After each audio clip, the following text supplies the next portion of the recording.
Ya, halo, Assalamualaikum warahmatullahi wabarakatuh. Selamat datang di program Bincang-Bincang bersama saya Liza. Kali ini mengambil tema lebih dekat kepada sosok almarhum Haji Muhammad Rahmatullah Siddiq.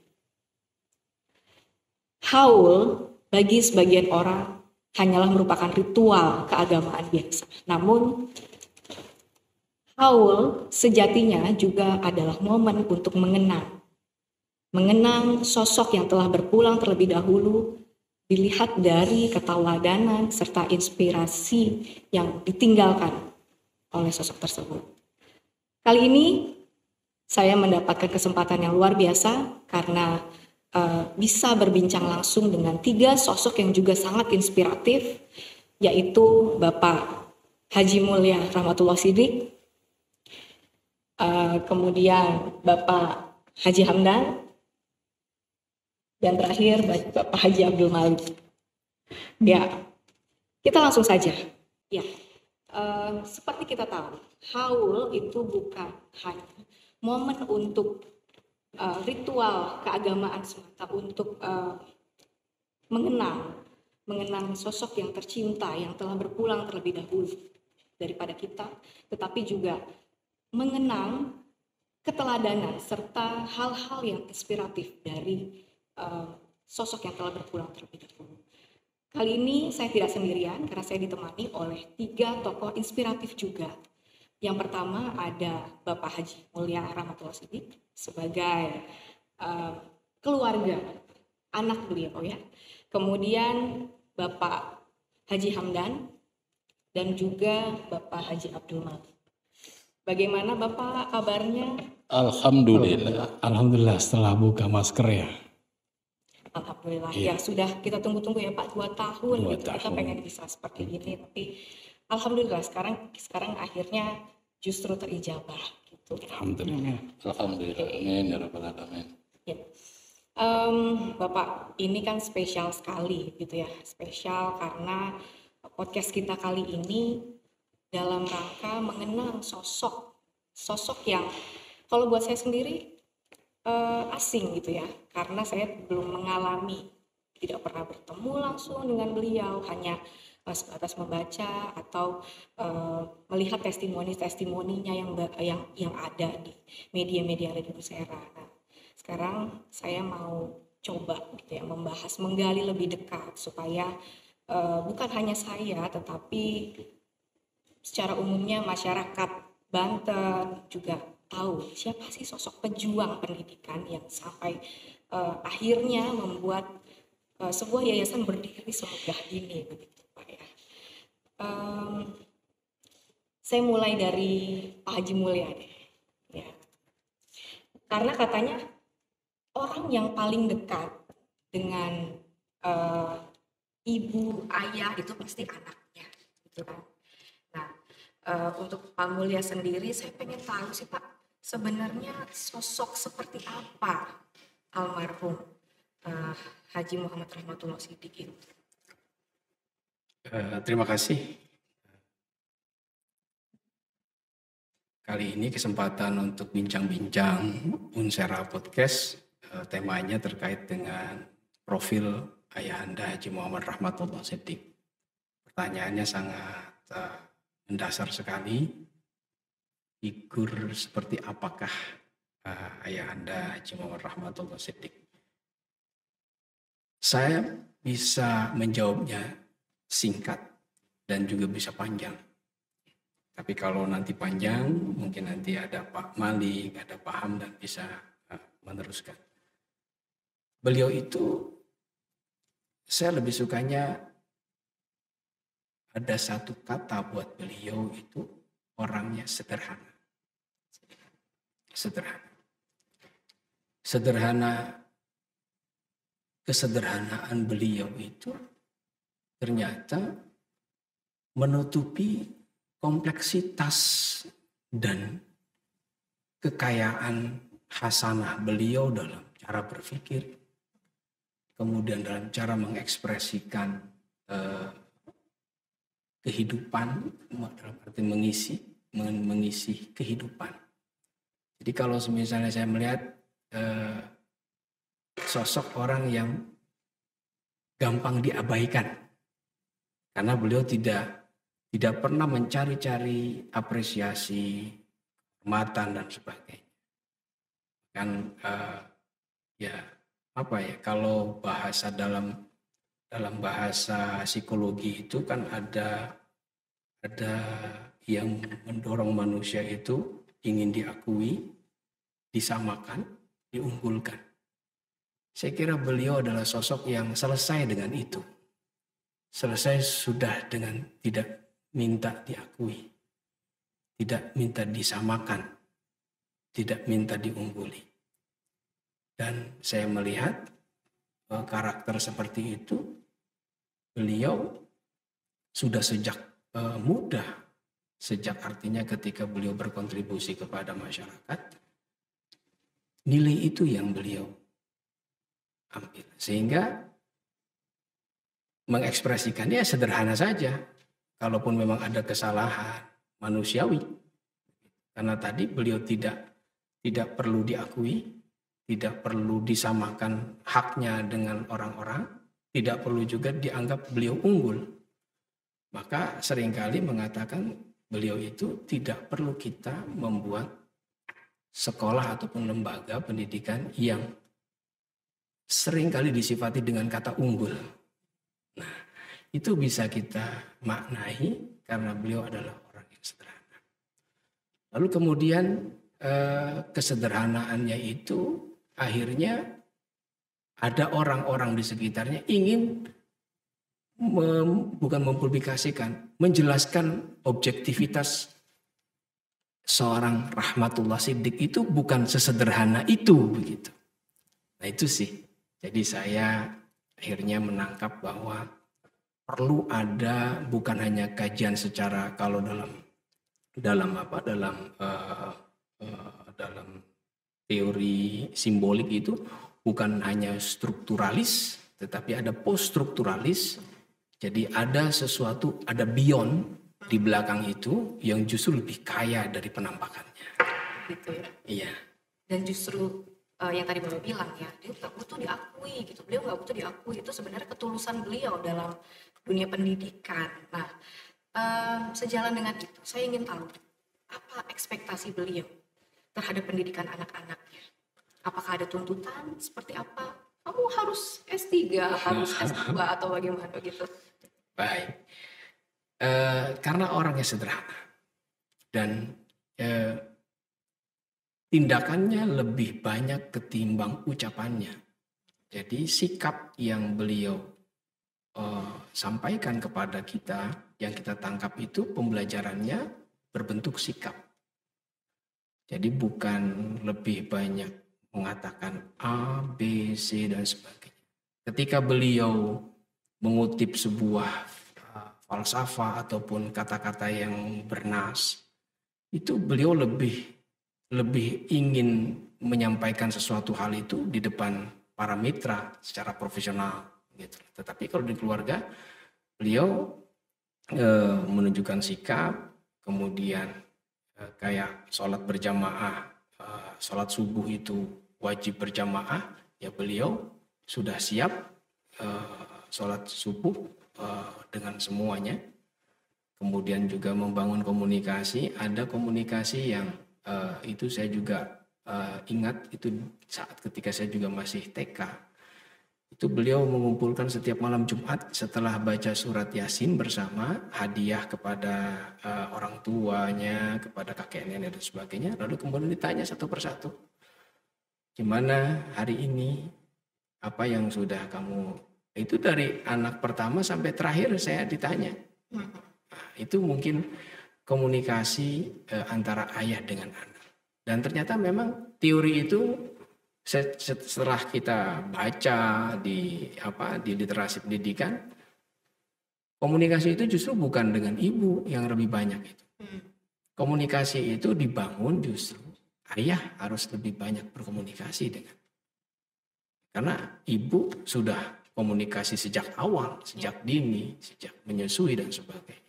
Tapi juga perlu ada ekstra di mana seorang ayah itu mampu membangun komunikasi dengan anaknya. Oke. Jadi Bapak juga sangat terinspirasi oleh beliau sehingga bagaimana Bapak menerapkan landasan filosofis kehidupan beliau ke Saya ini udah bawa bapak. Saya ini sudah usia udah 40 lebih. Kadang ada orang yang dia ingin mungkin mengkomplementari, melengkapi sosok ayah sehingga dia hadir untuk menutupi kekurangannya. Atau katakanlah ada juga hubungan manusia anak dengan ayah menegasi karena mungkin. Tapi sampai detik ini saya merasa ayah saya itu adalah sosok yang belum bisa saya ikuti. Nah, Gagasan. Ditahan dulu yang itu. Saya mau tanya, pernah berantem nggak? Oke. Kalau pertanyaan berantem ini berangkat atau kita melihatnya sosok, makanya saya katakan tadi mau panjang mau pendek. Kalau pendek tadi sederhana, kalau mau panjang saya dengan beliau itu ada kalanya sebagai teman, ada sebagai sahabat, ada sebagai orang tua. Tentu ini basisnya adalah orang tua. Nah, ketika sebagai sahabat, demokratisnya beliau itu ingin disanggah. Ingin disanggah. Jadi saya katakan tadi bahwa kalau ada orang menyanggah atau mengkritisi kebijakan apapun, itu adalah bentuk kasih sayang. Justru kalau misalnya ada orang dalam kehidupannya melakukan satu hal yang menurut objektivitas adalah bisa dikatakan tidak sesuai, namun kemudian kita diam saja, itu kan tidak sayang. Nah, ayah saya sampai terkait proses pembelajaran saya sendiri juga, ketika saya ingin pesantren dan waktunya timingnya nggak tepat, saya nanti katakan pesantrennya, tapi orang tua harus hari ini. Nah, itu didiskusikan. Nah, terus kemudian saya juga menyampaikan, oke, kalau misalnya hari ini ataupun waktunya saya harus ke pesantren, saya minta yang jauh. Saat itu saya sampaikan, saya minta yang jauh. Nah, beliau langsung mendengar, oh iya, kalau begitu Jogja. Dan alhamdulillah pilihan Jogja itu yang luar biasa dan itu membuka cakrawala saya. Oke. Mungkin kita bisa dapat pandangan lain dari Pak Hamdan ya mengenai sosok beliau nih. Bapak sudah berapa lama itu Bapak mengenal sosok beliau sampai beliau akhirnya menghembuskan napas terakhir? Dari awal bertemu ya Bu Yalis ya. Terima kasih. Yang saya hormati Pak Haji Mulya dan Pak Haji Malik terkait dengan beliau, kapan saya bisa bertemu dan berpisah gitu kan. Iya. Kalau saya dengan itu bertemu karena Allah, berpisah karena Allah. Masya Allah. Gitu. Itu romantis banget. Pertama bertemu itu saya waktu itu baru lulus dari KIP Jakarta, kalau sekarang UNJ ya, tahun 88-89 di kampus SEMEA YP 17, kalau sekarang tuh kantor Bapeda Kabupaten Serang kalau sekarang. Mungkin Bulis nggak ketemu itu kampus ya kalau dari sekarang itu. Anak muda sekarang nggak ketemu 19 lama itu di mana gitu kan. Itu tahun 88-89. Beliau saat itu masih aktif PNS di Inspektorat Jenderal Kementerian Pendidikan Kebudayaan kalau dulu namanya.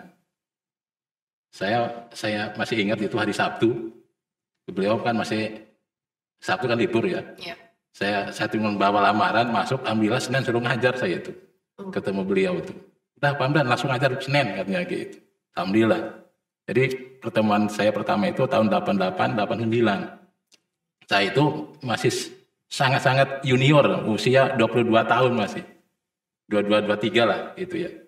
Dan alhamdulillah dengan kepiawaian beliau dalam membina seluruh kru akademisi pendidikan SEMEA 17 saat itu, saya diberi tugas-tugas atau amanah yang sangat-sangat luar biasa, itu cepatnya gitu.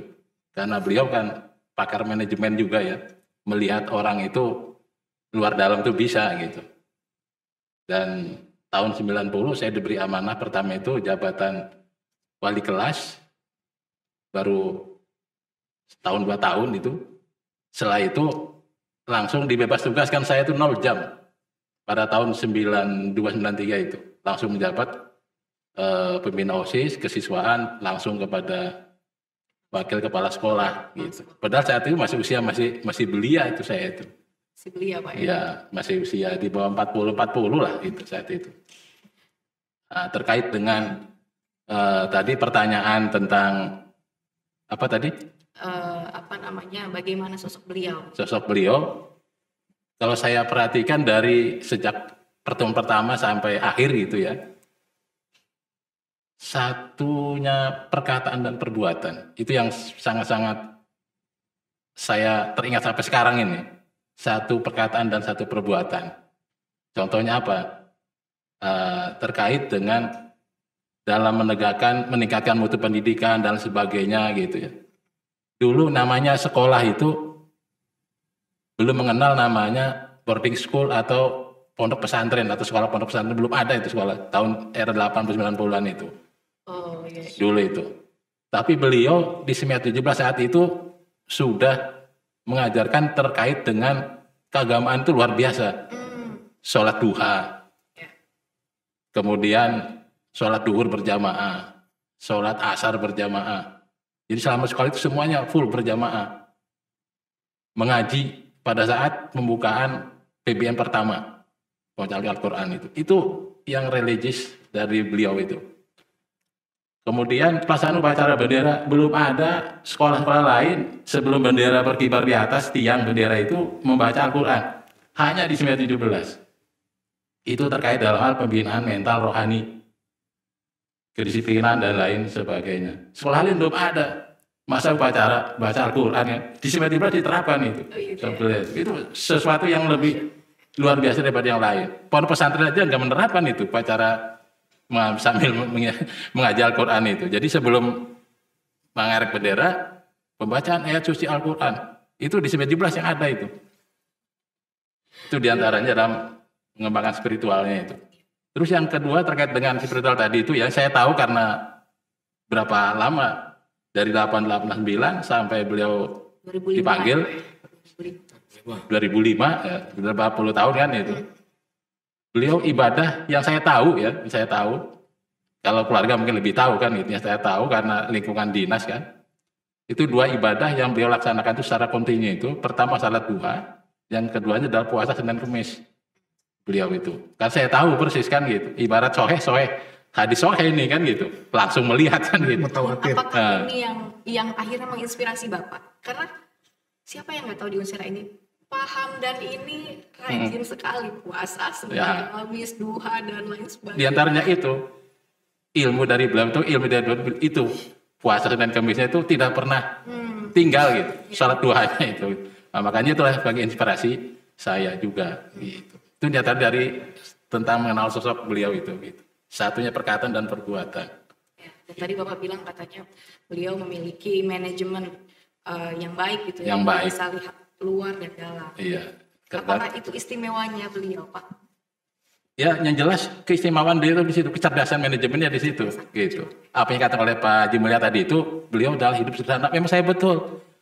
Pada saat orang-orang saat itu menjadi PNS itu sangat mudah ya, sangat mudah sekali saat itu jadi PNS itu, yang udah berapa tahun ngelamar jadi PNS. Saya itu dipanggil sama beliau itu, Pak Hamdan, nggak usah PNS.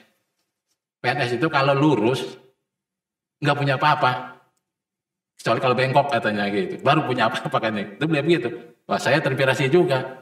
Saya akan mengikuti perkataan beliau karena beliau saya katakan tadi itu satu perkataan dan perbuatan. Akhirnya saya ikut sampai sekarang. Alhamdulillah saya tidak PNS, bisa hidup kan gitu, bisa menyekolahkan anak. Ya. Anak saya semuanya dia dokter semua, alhamdulillah gitu kan. Wah, itu sebuah inspirasi dari beliau gitu kan, bahwa kalau jadi PNS kalau lurus tidak punya apa-apa gitu. Itulah kesederhanaan dari Pak Mulia tadi. Memang betul saya lihat betul gitu. Yang penting keyakinan, dan beliau itu adalah kejujuran dan disiplin. Dari segi kejujuran, kedisiplinan, dan dalam menegakkan kualitas mutu pendidikan di sekolah itu seperti itu gitu. Bagaimana Pak Mulia?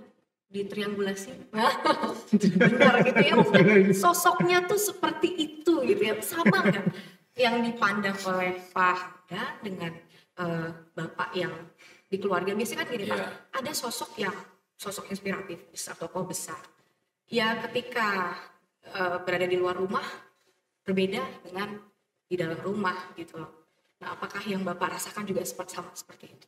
Beliau itu guru di rumah, di luar, di pasar, di toko, sampai ketika beliau menjabat politik di Dewan Perwakilan Rakyat DPRD, beliau juga tidak melepas predikat gurunya. Guru yang mungkin kalau saya mengatakan khawatir dikatakan berlebihan, tetapi guru yang memang digugu dan ditiru. Satu kata, satu perbuatan itu betul. Dan kesederhanaannya itu artinya gini, beliau itu kan dilahirkan dengan sumber daya yang cukup, bahkan lebih berlimpah. Karena kakek dan orang tuanya adalah berkecukupan. Untuk usia beliau, untuk apa? Nggak perlu bahasa sekarang tirakat itu. Sebetulnya nggak perlu tirakat, tetapi beliau melakukan tirakat. Iya, jadi ya melakukan tirakat, dan tirakatnya itulah yang menginspirasi kami, sehingga beliau meskipun tadi dikatakan kepada, jadi setiap orang itu dinasehatinya dengan kadarnya, ala qadrihinya. Jadi kalau ke Pak Hamdan seperti itu ya mungkin itu Pak Hamdan, nanti kepada yang lain juga sama. Kepada, jadi betul likulli maqam maqal, atau mungkin dikatakan beliau akan berbicara kepada seseorang sesuai dengan interestnya, gitu ya. Jadi nggak mungkin kalau semisalnya sama beliau berbicara ke A, B, C dan sebagainya. Nah, ke Pak Hamdan mungkin dalam rangka mensupport, artinya Pak Hamdan yuk mengabdi bersama-sama di 17, bahkan di sekarang ini di informatika. Itu adalah bagian daripada mungkin beliau melihat ada sisi Pak Hamdan ini mau atau bisa diajak untuk berjuang. Iya kan, berjuang. Dan saya kira juga itu bahasa seperti itu bukan kemudian juga mendiskreditkan PNS, tidak. Artinya beliau sendiri PNS. Iya, betul. Beliau sendiri pegawai negeri sipil ya, karena beliau, dan juga beliau tidak berorientasi apapun. Beliau tidak berorientasi apapun. Pengabdian. Karena beliau adalah pengabdian. Itu juga sama kepada saya.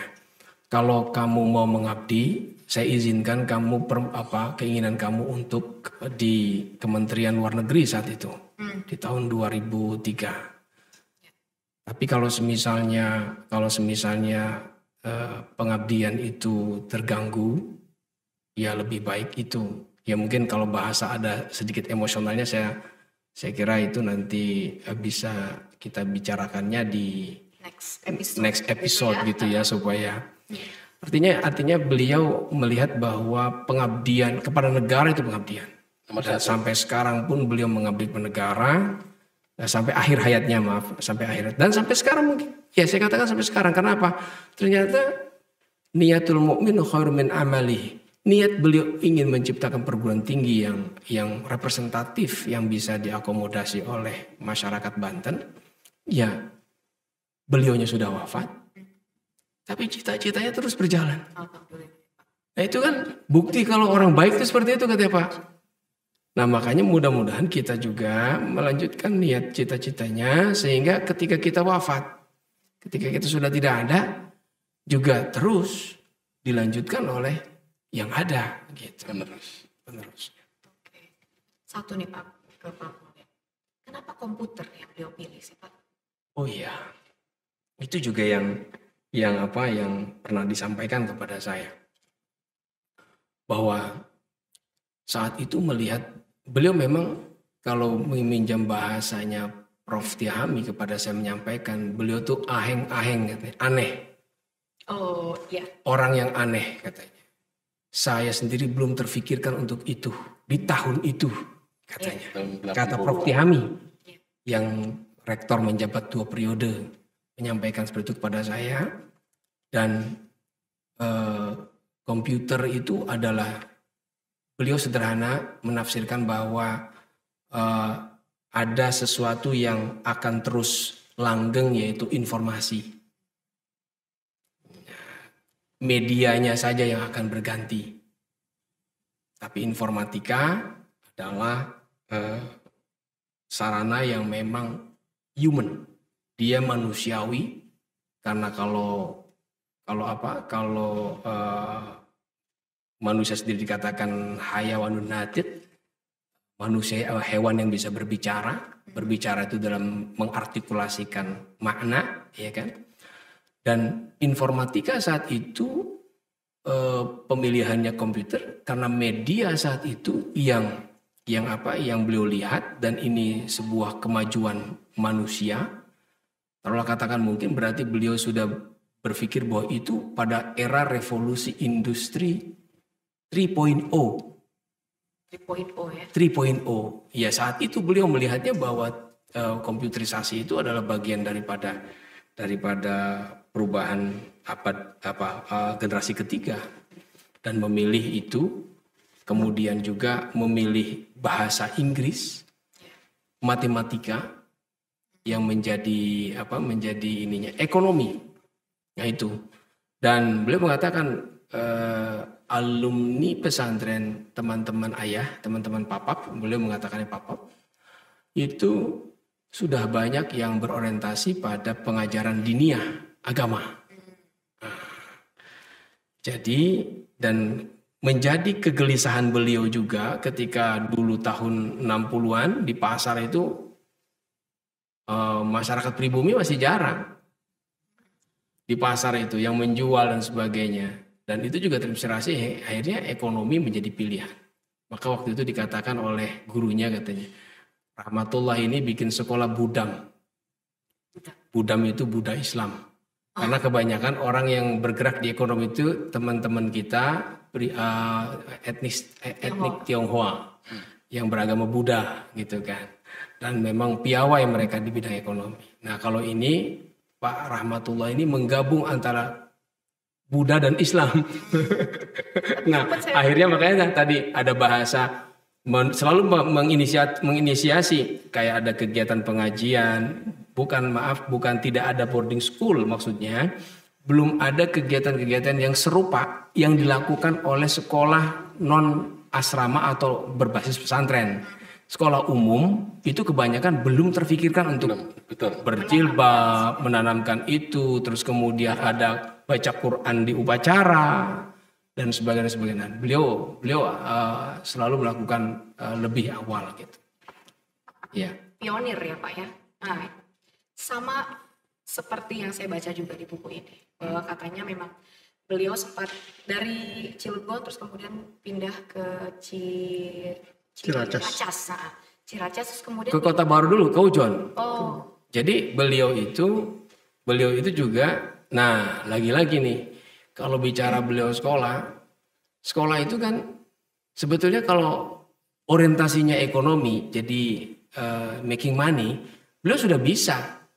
Karena beliau sudah juga ikut menggarap sawah, bahkan bukan hanya menggarap, beliau jadi memaintain petaninya dan sebagainya. Terus kemudian ada kopra kelapa yang. Nah, tapi beliau mau tetap sekolah.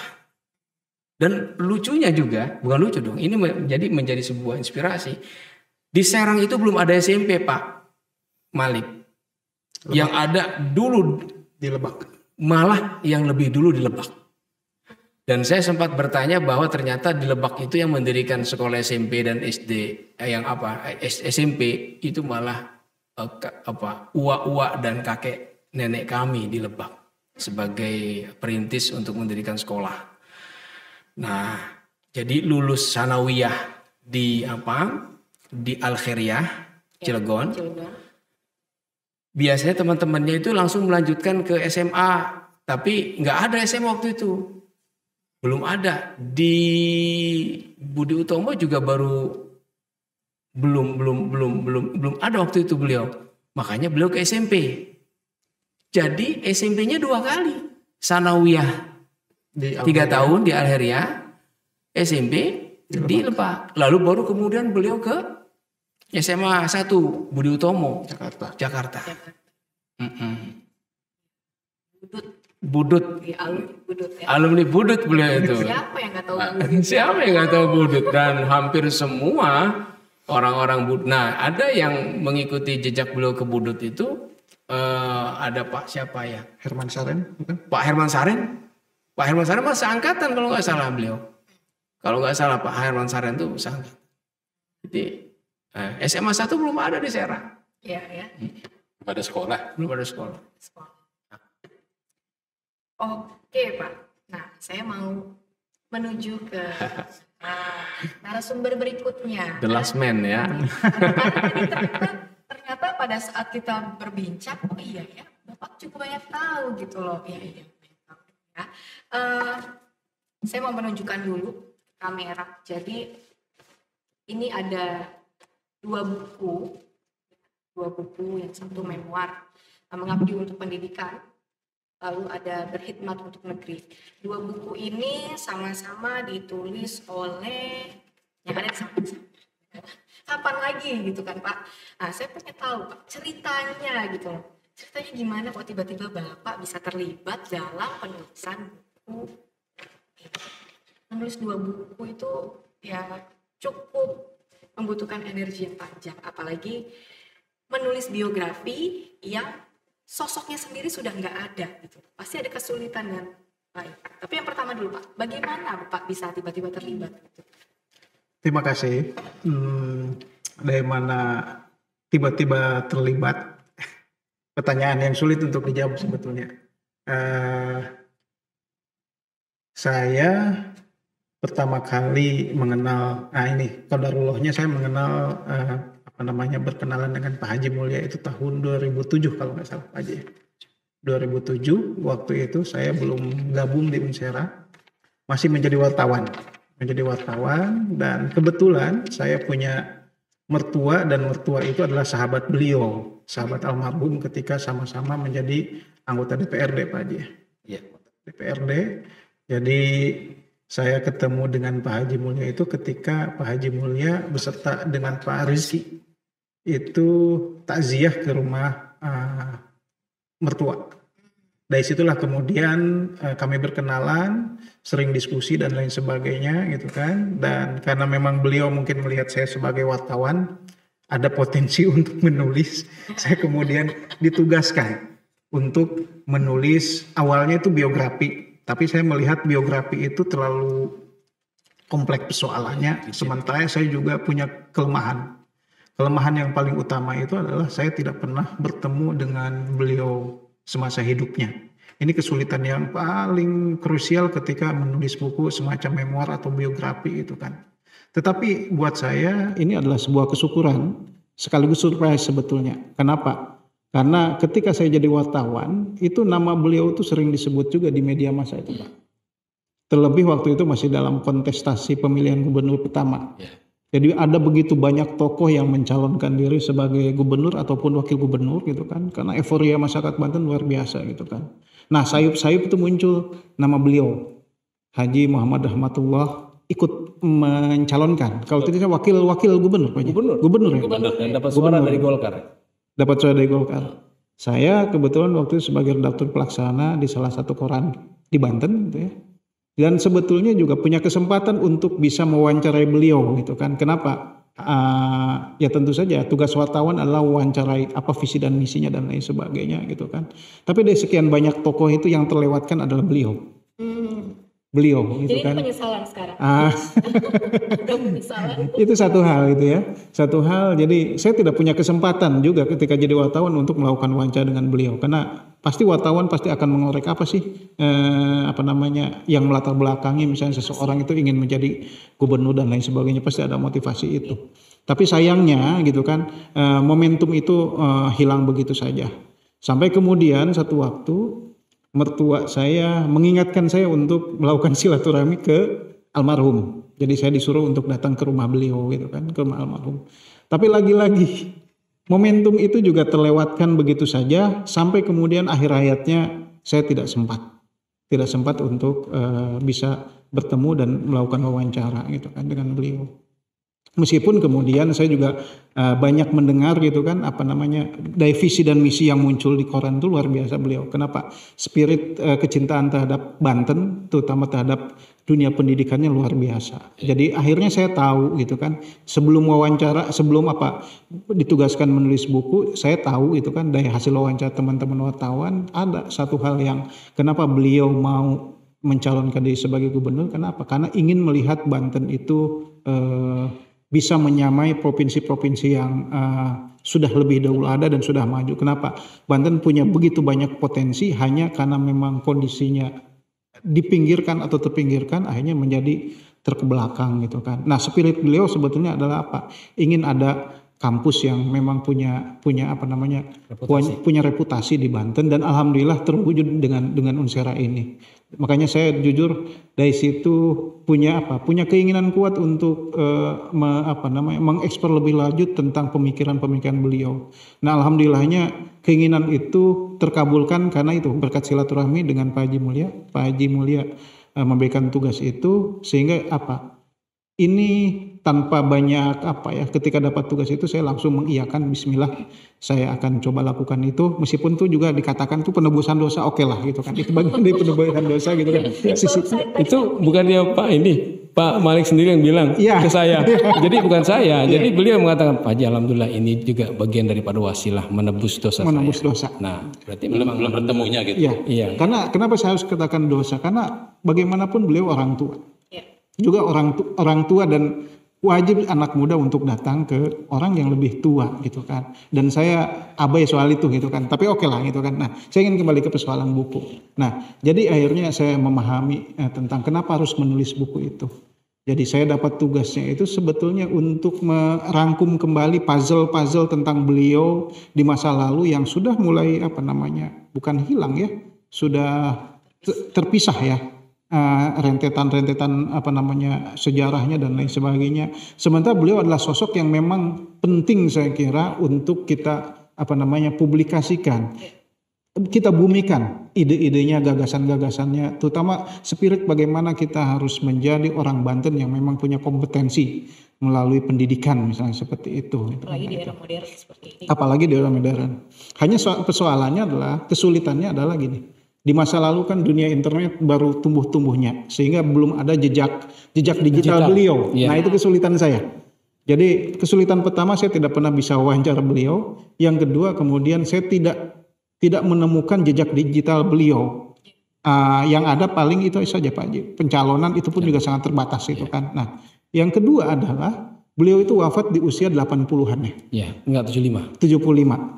Di saat banyak murid-muridnya pun juga sudah banyak yang mendahului beliau gitu kan.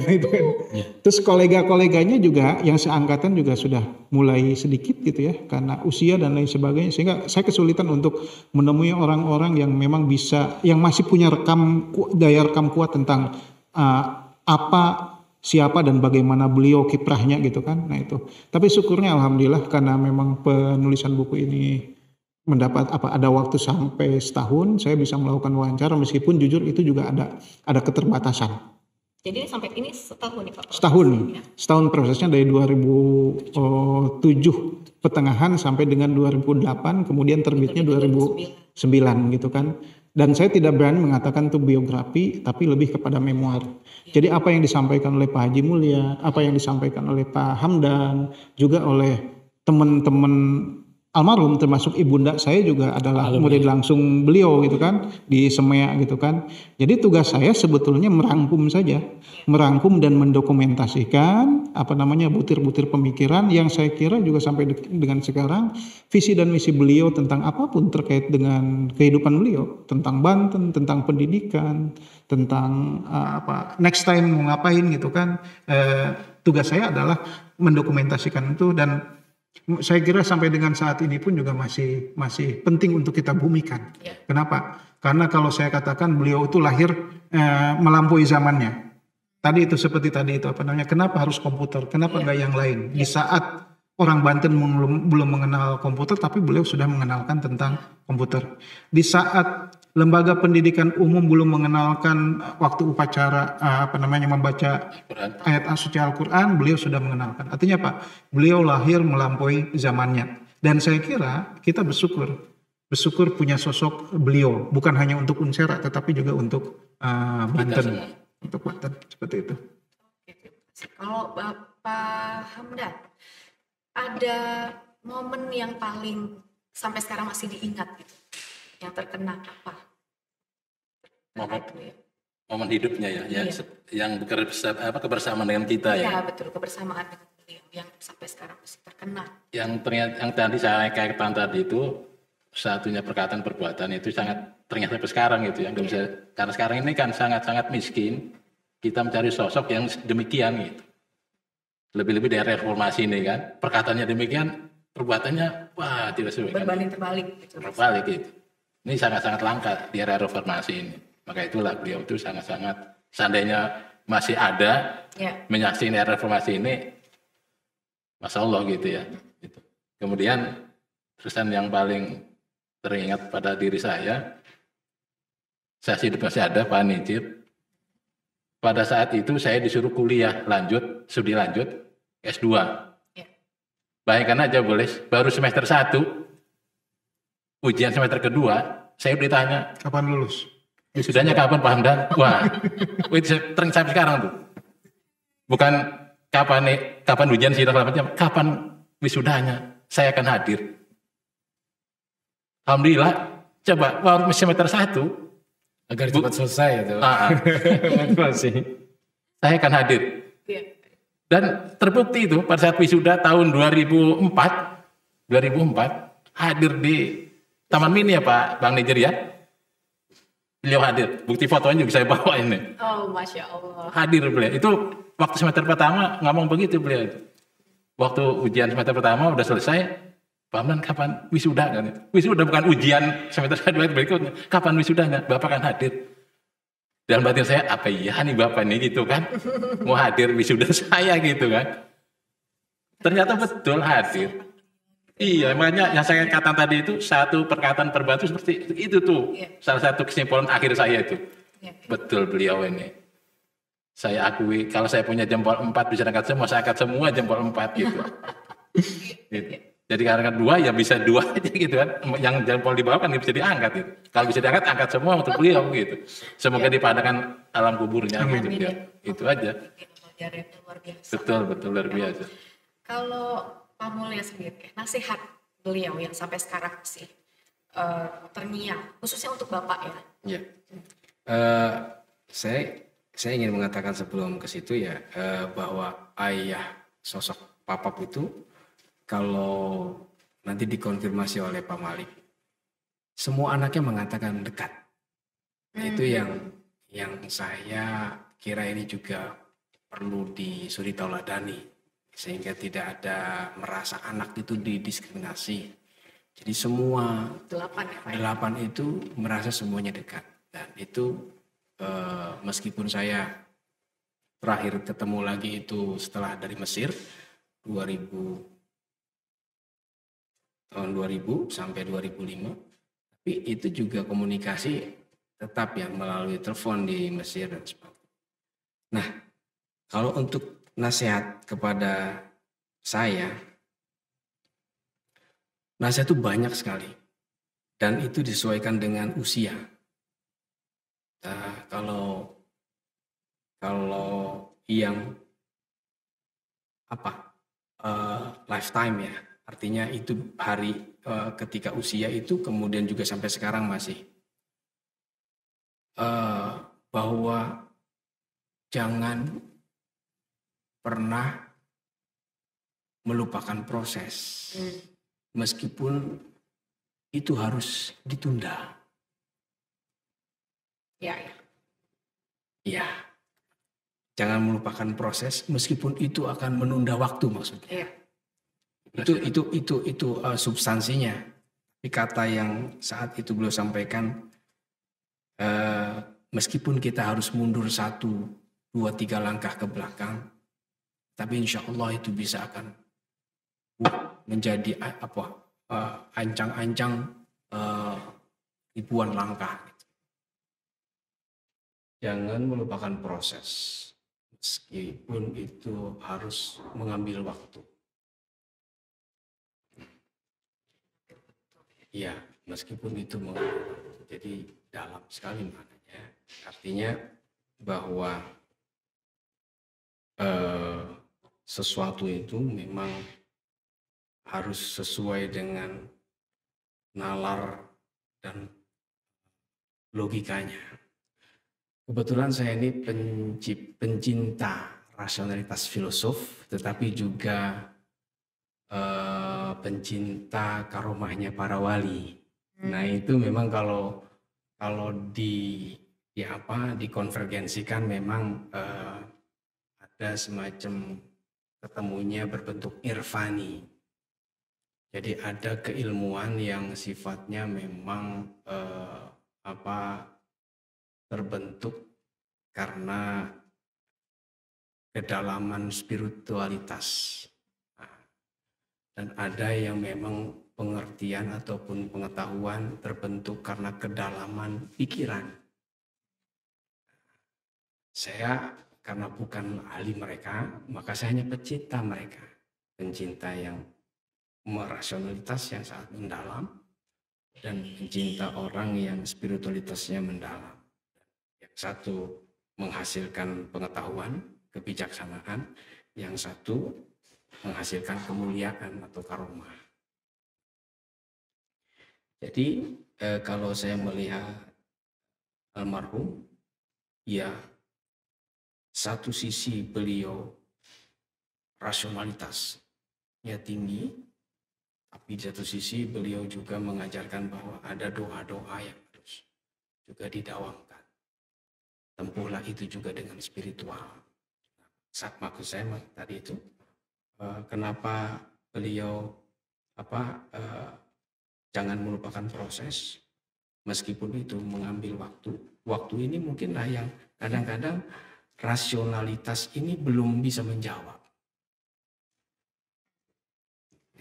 Apakah itu maksudnya untuk you have to achieve something? Nah, jadi ternyata memang cara berpikir logik ini mendewasakan kita. Jadi sesuatu yang ingin kita harapkan, kita ingin capai, itu harus memiliki logika, memiliki alur yang sudah ada. Kalau katakan kalau mainstream, ada mainstream, ikuti mainstreamnya, meskipun tadi ada sisi hal yang kun fayakun dan sebagainya. Itu juga kan didawamkan, dibiasakan. Nah, itu nasihat yang sampai sekarang itu yang kami pegang, sehingga sederhana itu bagian juga dari proses. Kemudian juga sederhana itu kan relatif. Artinya ketika Lisa mampu untuk beli misalnya tin water gitu, lalu kemudian memilih merek lain yang lebih di bawahnya. Saya kira itu yang saya lihat, karena almarhum kalau untuk sepanjang beliau hidup itu beli kemeja, beli baju, itu beliau cerita sendiri. Makanya akhirnya yang sering belikan baju itu ibu, supaya pantas. Memantaskan. Iya, sesuai. Jadi ibulah yang menjahitkan dan sebagainya. Kalau beliau yang beli itu yang enak aja, yang enak dipakai. Yang enak dipakai itu masih kategori ya sangat-sangat terjangkau gitu. Nah, itu yang saya lihat beliau tidak mesti harus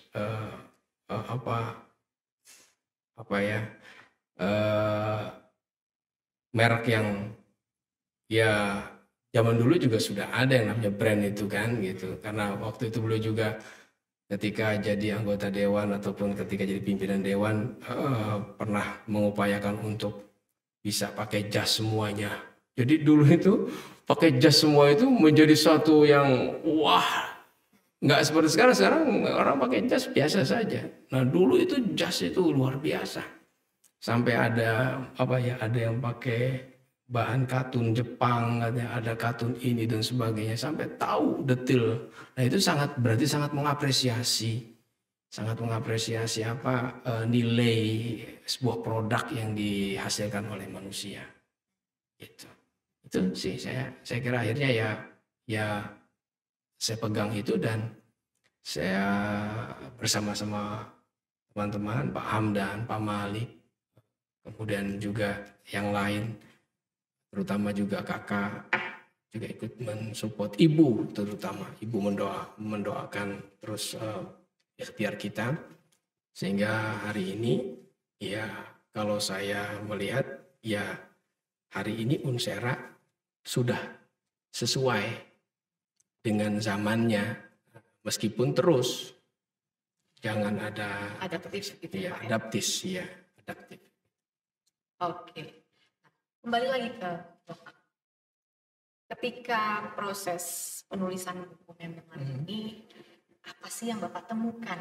Hal yang menarik yang Bapak temukan? Ya, pada akhirnya bukan hanya menghimpun puzzle, tapi saya banyak belajar juga dari beliau, gitu ya. Dari hasil wawancara, menghimpun dokumen-dokumen tentang beliau, akhirnya oh iya luar biasa ini sosok, gitu ya. Jadi kalau ada kan begini. Pernah ada yang mengatakan setiap 1 abad itu akan muncul pembaharu gitu. Jadi dalam konteks Banten gitu kan, kalau kita kaitkan dengan Banten gitu kan, setiap 1 abad ya beliau adalah sosok pembaharu di abad apa itu kan, di abad 21 mungkin Pak Haji ya. Kalau saya katakan seperti itu. Saya nggak berani mengafirmasi gitu. Nggak apa-apa, ini klaim saya. Klaim saya kenapa? Berdasarkan apa yang saya dapat dari riset itu kan. Kenapa? Karena pertama saya berani mengatakan itu beliau adalah sosok ayah yang baik. Saya bisa mengafirmasi itu, bukan hanya Pak Haji Mulia yang mengatakan saya dekat dengan ayahanda, tetapi semua putra-putri beliau ketika saya wawancarai, beliau putra-putrinya mengatakan beliau adalah ayah yang terbaik. Semuanya dekat dengan ayahnya itu. Itu yang pertama. Padahal katanya lumrahnya kalau laki-laki karena udah bekerja keluar rumah akhirnya jadi jauh gitu kan.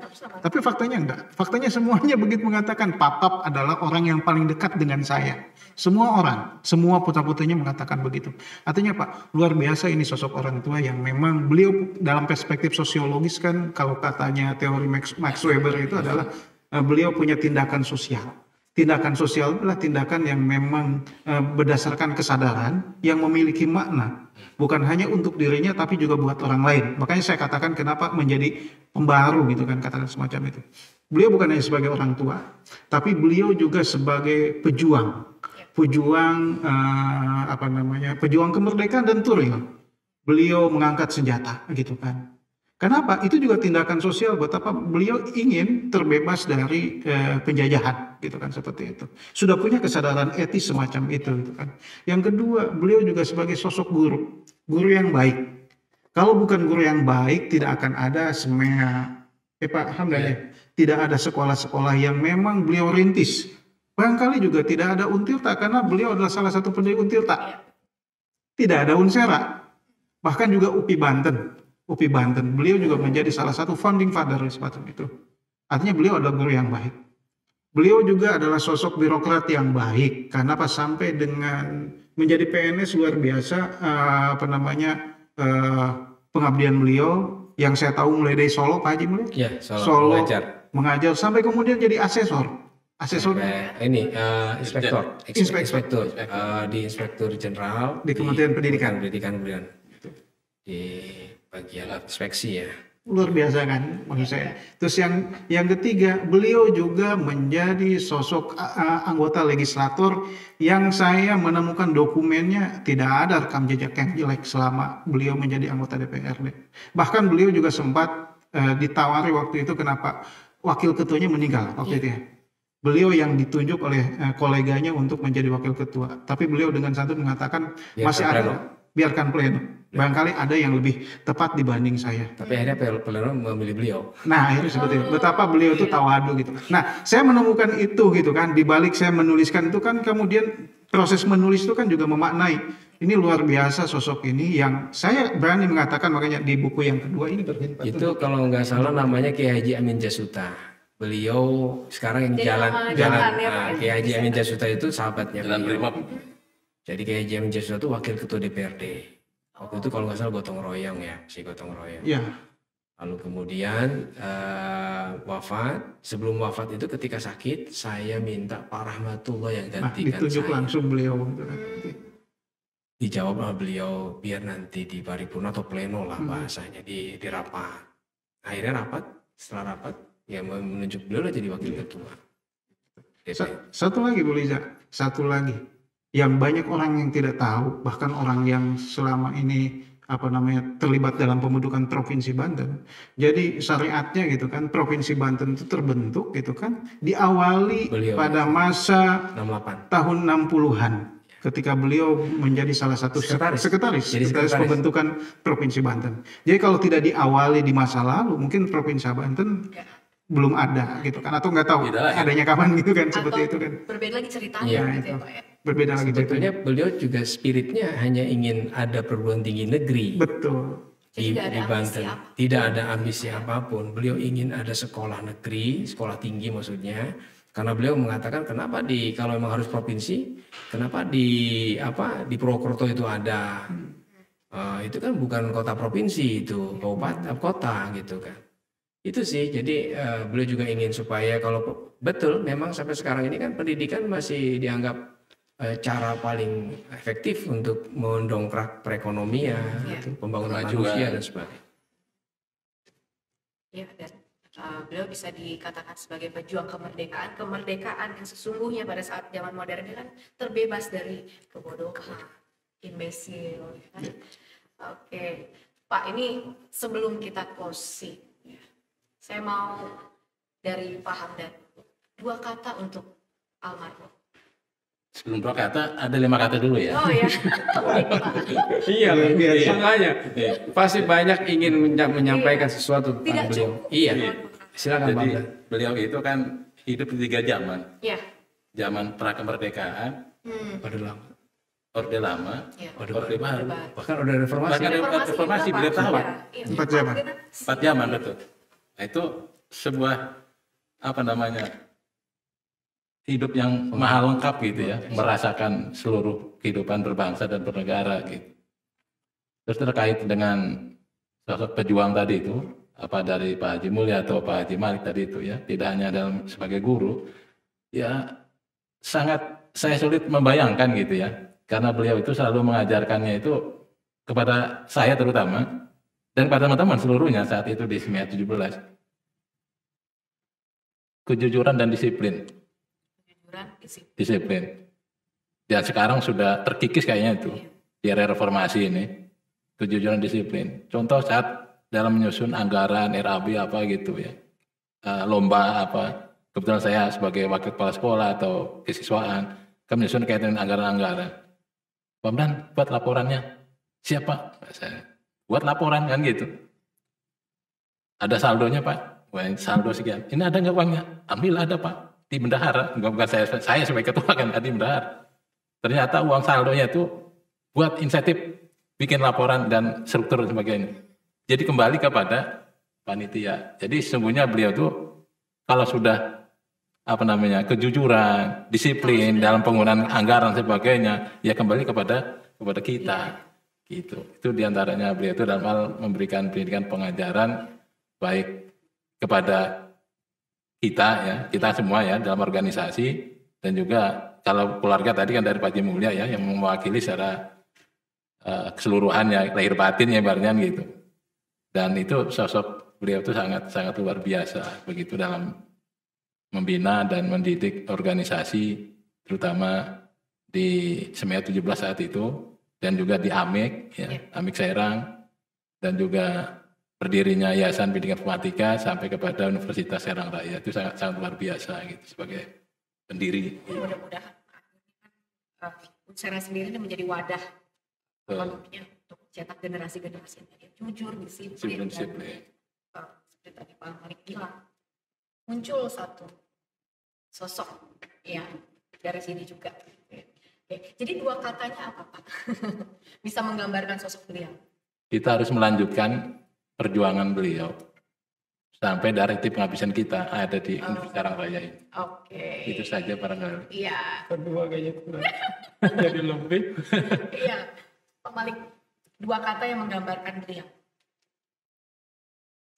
Rahmatullah Siddiq. Karena itu udah jadi satu kesatuan. Itu juga sudah punya makna luar biasa. Sudah, saya kira melengkapi itu udah Rahmatullah Siddiq itu kan. Ya, terima kasih Pak. Nah, untuk Pak Mulya sendiri. Itu udah diambil Pak Malik. Saya harus berpikir lagi. Saya baru baca ini, oh ya udah. Tadinya saya mau pakai itu, Rahmatullah Siddiq. Rahmat Allah, dan itu given gitu ya, artinya berkah dari Allah Subhanahu wa taala. Ada individu, ada figur seperti itu. Ya tadi karena memang juga komitmen dan kebenaran. Tapi karena itu sudah diambil oleh Pak Malik, saya sebetulnya tidak susah untuk mencari lagi 2 kata untuk beliau. Sederhana tetap. Itu yang sampai hari ini pun saya akan terus, karena sampai hari ini saya belum bisa mengalahkan beliau dari kesederhanaan. Itu yang saya belum bisa. Meskipun tadi sederhana adalah relatif. Yang kedua adalah konsisten, istiqomah. Jadi kalau Pak Hamdan, Pak Malik, kalau baik, kemudian benar, kemudian juga inspiratif, jujur dan sebagainya, itu bagian daripada sifat beliau yang kemudian saya melihat konsisten tadi, istiqomah. Nah itu yang susah, yang perlu kami belajar, karena hari ini kita jujur, besok tergoda untuk, meskipun kita berjuang terus untuk jujur, hari ini baik, meskipun baik itu kita terus pertahankan, kita usahakan dan sebagainya. Nah, kami belum pernah berani mengatakan kami istiqomah. Kami baru berani mengatakan ingin terus mengalahkan hal-hal yang mengganggu untuk kita berlaku istiqomah. Luar biasa sekali. Terima kasih Pak Mulya, Pak Hamdan, Pak Malik. Mudah-mudahan podcast bincang-bincang kita kali ini bisa memberikan satu perspektif baru, keilmuan baru ya, terutama untuk generasi Z, generasi Alpha ya Pak. Karena kita butuh kan. Betul, ternyata juga Bu Lisa ternyata juga mengenakan ya, mengasihkan podcast ini. Bisa ketagihan nanti. Ya. Jadi saya sangat belajar banyak nih Pak sebagai generasi milenial gitu ya. Ternyata kita memang nggak bisa yang namanya mengesampingkan generasi kolonial. Di yang salah satunya yang inspirasi seperti ini ya. Beliau seorang pejuang gitu kan. Seorang santri juga ya Pak ya. Santri bahkan dan juga, ada yang mengatakan kiai kan, kalau kami karena kiai itu harus punya pesantren katanya. Tapi kalau kita lihat jamaahnya udah mulai ribuan kan, dari taruhlah katakan murid beliau sudah bahkan bukan ribuan lagi, puluhan ribu. Gitu kan. Kalau Unsera ini juga bagian daripada cicitnya murid beliau kan. Iya, betul. Pak Malik kan kiai ini juga kiai Pak Hamdan ini. Pak Anisir yang lagi nonton juga kiai. Oke, terima kasih Bapak. Mudah-mudahan kita bisa bertemu di bincang-bincang selanjutnya ya dengan topik yang lain atau melanjutkan perbincangan almarhum tetapi dengan hal-hal yang menarik lainnya. Terima kasih. Baik teman-teman, beliau adalah sosok yang sangat teladan sebagai seorang pejuang pendidikan, sebagai santri, juga sebagai veteran lintas 4 generasi gitu ya. Sampai jumpa di bincang-bincang berikutnya. Mudah-mudahan apa yang kita diskusikan, dialog-dialog ini bisa menumbuhkan banyak pengetahuan-pengetahuan serta menjadi suri tauladan bagi kita semua. Terima kasih, sampai jumpa.